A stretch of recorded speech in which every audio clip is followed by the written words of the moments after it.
ಮನುಷ್ಯ ಖಾಲಿ ಕೈಯಲ್ಲಿ ಬರುತ್ತಾನೆ, ಖಾಲಿ ಕೈಯಲ್ಲಿ ಹೋಗುತ್ತಾನೆ ಎಂದು ಎಲ್ಲರೂ ಹೇಳುತ್ತಾರೆ. ಆದರೆ ಮನುಷ್ಯ ಬರುವಾಗ ಭಾಗ್ಯದ ಜೊತೆ ಬರುತ್ತಾನೆ, ಹೋಗುವಾಗ ಕರ್ಮದ ಫಲ ಕೊಂಡು ಹೋಗುತ್ತಾನೆ. ಬದುಕುವುದಕ್ಕಾಗಿ ದುಡಿಯುವುದು ಅನಿವಾರ್ಯ. ಹಾಗಂತ ಫಲದ ಮೇಲೆ ಕಣ್ಣಿಟ್ಟು ಕೆಲಸ ಮಾಡಿದರೆ ನಿರಾಸೆ ಹೆಚ್ಚು. ಕೆಲಸವನ್ನು ಶ್ರದ್ಧೆಯಿಂದ ಪ್ರೀತಿಯಿಂದ ಮಾಡಿದರೆ ಫಲ ಇಂದಲ್ಲ ನಾಳೆ ದೊರಕಿಯೇ ದೊರಕುತ್ತದೆ. ಒಂದು ಬಾರಿ ಅರ್ಜುನ ಶ್ರೀಕೃಷ್ಣನನ್ನು ಕೇಳಿದ, ಈ ಗೋಡೆಯ ಮೇಲೆ ಒಂದು ಸಂದೇಶ ಬರಿ. ಅದು ಹೇಗಿರಬೇಕೆಂದರೆ, ಖುಷಿಯಲ್ಲಿದ್ದಾಗ ಓದಿದರೆ ದುಃಖವಾಗಬೇಕು, ದುಃಖವಾಗಿದ್ದಾಗ ಓದಿದರೆ ಖುಷಿಯಾಗಬೇಕು. ಕೃಷ್ಣನು ಹೀಗೆ ಬರೆದ.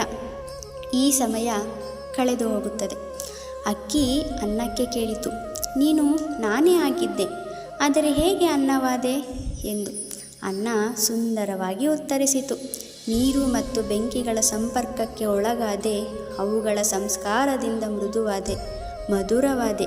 ಅಕ್ಕಿ ಎನ್ನುವ ಭಾವ ಕಳೆದುಕೊಂಡೆ, ಅನ್ನ ಎನ್ನುವ ಅನುಭವ ಪಡೆದುಕೊಂಡೆ. ಅದೇ ರೀತಿ ಸಜ್ಜನರ ಸಂಘದಿಂದ ನಮ್ಮಲ್ಲಿರುವ ಅಜ್ಞಾನ ದುರಿತ ದುಮ್ಮಾನಗಳ ಕಾಠಿಣ್ಯತೆ ತೊಲಗಿ ಪುಣ್ಯ ಜ್ಞಾನ ಮೋಕ್ಷಗಳೆಂಬ ಮೃದುತ್ವದ ಅನುಭವ ದೊರೆಯುತ್ತದೆ. ಚಿಂತಿಸಲು ನೀನೇನು ಕಳೆದುಕೊಂಡಿರುವೆ? ನಿಶ್ಚಿಂತೆಯಿಂದಿರಲು ನೀನೇನು ಪಡೆದುಕೊಂಡಿರುವೆ? 3 ದಿನದ ಈ ನಾಟಕದಲ್ಲಿ ಕಳೆದುಕೊಳ್ಳಬೇಕಾಗಿರುವುದು ಕರ್ಮ ಒಂದೇ, ಪಡೆಯಬೇಕಾಗಿರುವುದು ಪುಣ್ಯ ಒಂದೇ.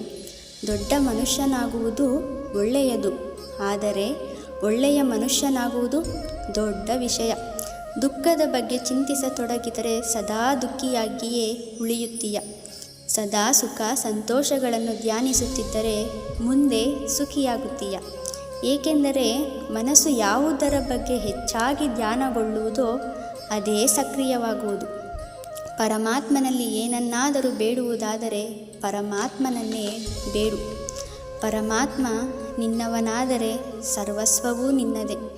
ಹೊಡೆತದ ನೋವನ್ನು ತಡೆದುಕೊಳ್ಳುವ ಶಕ್ತಿಯನ್ನು ನೀಡುವ ಭಗವಂತ ಸಮಯ ಬಂದಾಗ ತಿರುಗಿಸಿ ಒಡೆಯುವ ತಾಕತ್ತನ್ನು ನೀಡುತ್ತಾನೆ. ನೀವು ಪ್ರಯತ್ನಿಸುವವರೆಗೂ ನಿಮ್ಮೊಳಗಿನ ಶಕ್ತಿಯ ಅರಿವು ನಿಮಗಿರುವುದಿಲ್ಲ. ಪ್ರಯತ್ನ ನಿರಂತರವಾಗಿರಲಿ.